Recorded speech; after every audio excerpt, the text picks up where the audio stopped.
Hello, welcome to today's podcast, where we'll be discussing the controversial topic of sexual harassment, which has been a hot topic since the Me Too movement was introduced a few months ago, after years and years of mistreatment. Let's listen to the definition.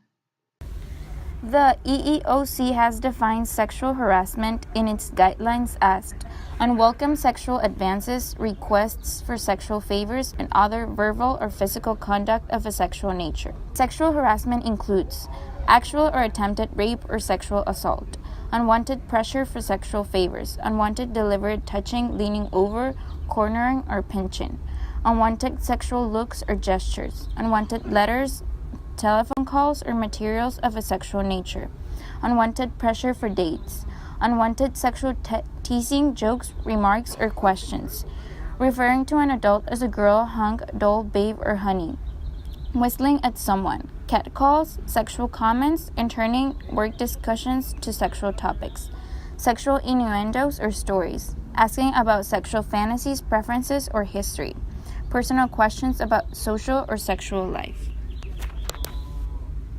Sexual harassment is something that happens every day, everywhere. One of the most common places is in the streets, where we listen to people pressuring women with sexual remarks.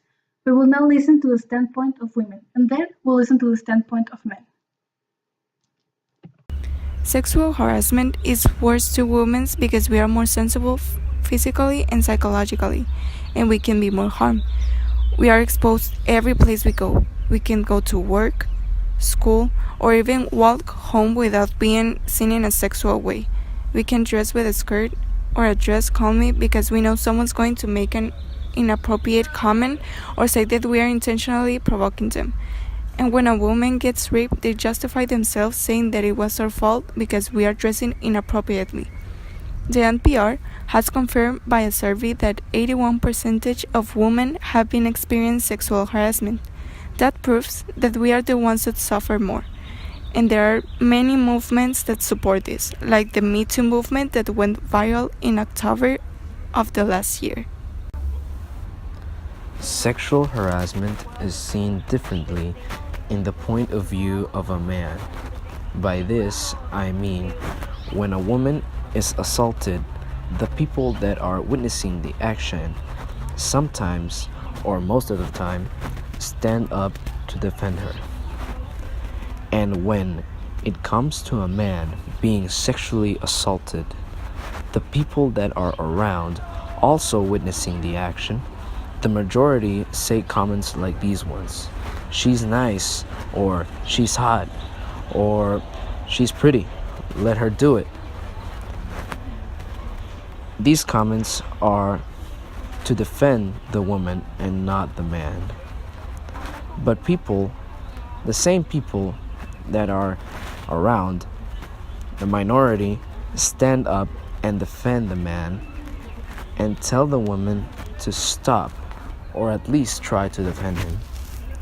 To conclude my argument, it is better that we stop sexual harassment for both genders. How to stop sexual harassment. To stop sexual harassment, you need to know your rights, for starters. Because if you have no idea what it is and you are living it, you may not know that it's actually illegal. Some steps you can take to stop this problem are speaking up. The simple fact of talking to someone or even talking to the person who's affecting you and telling that person to simply stop that behavior may be helpful. You also need to consider that the person you are talking to may not know that their behavior is offensive to you, so you need to clear up your point and explain yourself. Another possible solution is getting information and support. If you simply don't feel comfortable by speaking up, you can ask for help in Stanford's Resources for Help.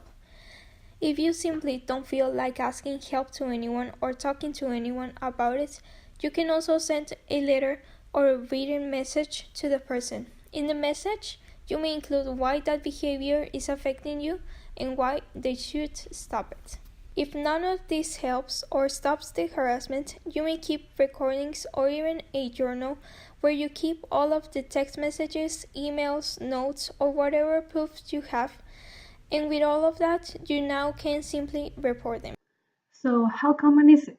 A report conducted jointly by the TUC and Everyday Sexism found that 52% of women had experienced some form of sexual harassment at work. Nearly a quarter had been touched without invitation, a fifth had experienced a sexual advance. An earlier study found that 60% of women had experienced inappropriate behavior, and nearly half of respondents had been warned to expect problematic behavior from a particular person when they arrived. But why don't women report it?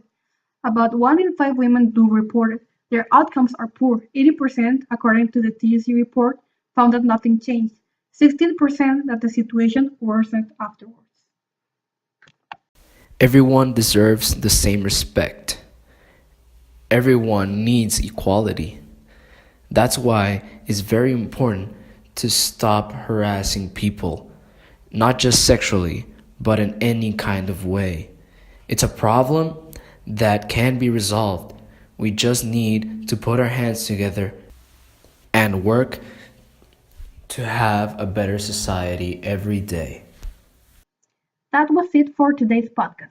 We hope you enjoyed today's topic and you learned something new and useful in life. Thank you.